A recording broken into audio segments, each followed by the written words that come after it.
Amo na pa. Oo. Wala. Masaya at mapagpalang araw po sa ating lahat. Sa video na ito ay ipapakita ko sa inyo kung paano ang madaling paraan para mahuli ang mga manok dito sa bundok. Pero bago po ang lahat ay kumusta na po kayo dyan at sana ay lagi tayong nasa mabuting kalagayan. Kung mapapansin nyo guys, ang binuo ni Papa na parang kulungan ng manok, kawayan po yan guys. Tapos nilagyan ni Papa ng tali at yung tali na yon guys, yun po yung hihilahin kapag may nakapasok ng manok sa loob.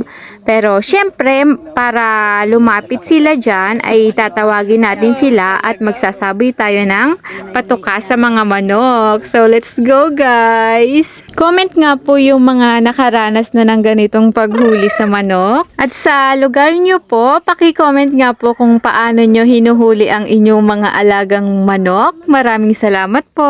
Nais ko po palang magpasalamat sa mga patuloy na sumusubaybay sa mga videos ko. Kaya naman po dahil sa inyo ay mas lalo po ako ginaganahan gumawa pa ng marami pang video.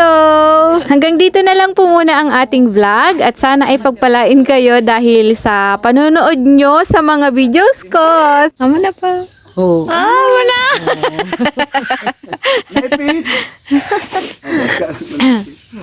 Saan mo na pati maano niyan? Malyasan niyan. Huli ka, Balbon. Huli. Oh.